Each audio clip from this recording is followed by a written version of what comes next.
Hello everyone, and welcome back to Jacoby's Library. Today we're reading one of the many books that we have collected so far in my Skyrim Let's Play The Adventures of Jacoby, so be sure to check that out. Today we're reading a book about Bravil, daughter of the Niben, and it covers the town in Cyrodiil called Bravil, the Aliads that used to live there, a visit from Stendar, or at least a priest of Stendar. It's a pretty cool story, a little history on the town of Bravil, and I believe a bit of alteration magic. So without further ado, the daughter of the Niben. Daughter of the Niben. Bravil is one of the most charming towns in Cyrodiil, sparkling in her simple beauty, illustrious by her past. No visit to the southern part of the Imperial Province is complete without a walk along Bravil's exciting river port, a talk with her friendly native children, and of course, in the tradition of the village, a whispered word to the famous statue of the lucky old lady. Many thousands of years before the arrival of the Atmorans, the native Aliad people had long lived in the vicinity of modern-day Bravil. The Niben then, as now, provided food and transportation, and the village was even more populous than it is today.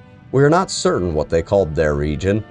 As insular as they were, the word they used would be translated to simply mean home. These savage Aliads were so firmly entrenched that the Bravil region was one of the very last areas to be liberated by the Alessian army in the 2nd century of the First Era. Though little remains of that era culturally or archaeologically, thank Mara, the tales of debauchery and depravity have entered into the realm of legends. How the Aliads were able to survive such a long siege is debated by scholars to this day.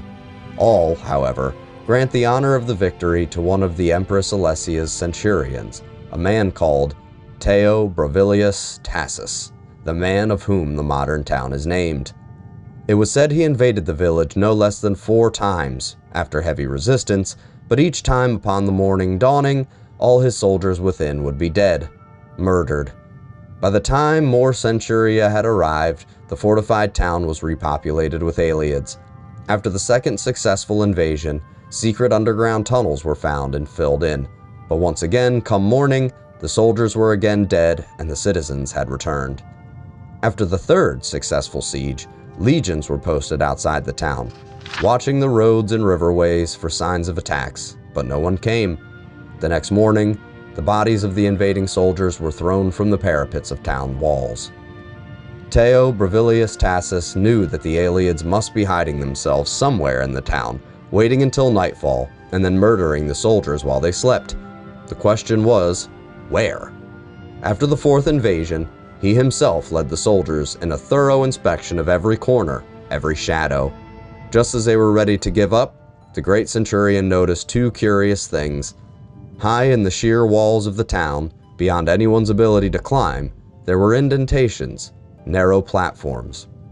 And by the river, just inside the town, he discovered a single footprint from someone clearly not wearing the imperial boot. The Aliads, it seemed, had taken 2 routes to hide themselves. Some had levitated up to the walls and hidden themselves high above, and others had slipped into the river, where they were able to breathe underwater. It was a relatively easy task once the strange elves' even stranger hiding holes had been discovered to rout them out and see to it that there were no more midnight assassinations of the Empress's troops. It may seem beyond belief that an entire community could be so skilled in these spells hundreds and hundreds of years before the Mages Guild was formed to teach the ways of magicka to the common folk. There does, however, appear to be evidence that, just as the Psijics on the Isle of Artaeum developed mysticism long before there was a name for it, the even more obscure Aliads of southern Cyrodiil had developed what was to be known as the School of Alteration. It is not, after all, much of a stretch when one considers that other Aliads at the time of Bravil's conquering, and even later, were shapeshifters. The community of pre-Bravil could not turn into beasts and monsters, but they could alter their bodies to hide themselves away. A related and useful skill, to be sure, but not so effective to save themselves in the end. Very little is left of Aliad presence in Bravil of today, though architectural marvels of other kinds are very evident. As beautiful and arresting as the benevolence of Mara Cathedral and the Lord's Palace are, no man-made structure in Bravil is as famous as the statue called the Lucky Old Lady.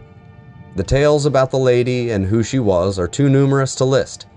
It was said she was born the illegitimate daughter of a prostitute in Breville, certainly an inauspicious beginning to a lucky life. She was teased by the other children, who forever asked her who her father was. Every day she would run back to her little shack in tears from their cruelty. One day, a priest of Stendar came to Breville to do charitable work. He saw the weeping little girl, and when asked, she told him the cause of her misery. She didn't know who her father was. "You have kind eyes and a mouth that tells no lies," replied the priest after a moment, smiling. "You are clearly a child of Stendar, the god of mercy, charity, and well-earned luck." The priest's thoughtful words changed the girl forever. Whenever she was asked who her father was, she would cheerfully reply, "I am a child of luck." She grew up to be a barmaid, it was said, kind and generous to her customers, frequently allowing them to pay when they were able to. On a particularly rainy night, she gave shelter to a young man dressed in rags, but not only had no money to pay, but was belligerent and rude to her as she fed him and gave him a room. The next morning, he left without so much as a thank you. Her friends and family admonished her, saying that she had to be careful. He might have even been dangerous. A week later, a royal carriage arrived in Breville with an imperial prince within. Though he was scarcely recognizable, it was the same young man the lady had helped. He apologized profusely for his appearance and behavior, explaining that he had been kidnapped and cursed by a band of witches, and it wasn't until later he had returned to his senses. The lady was showered with riches, which she, of course, generously shared with all the people of Breville, where she lived to a content old age. No one knows when the statue of her was erected in the town square, or who the artist was, but it has stood there for thousands of years, since the First Era.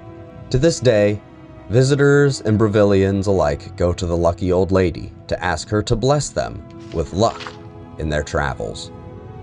Just one more charming aspect of the charming and very lucky village of Breville.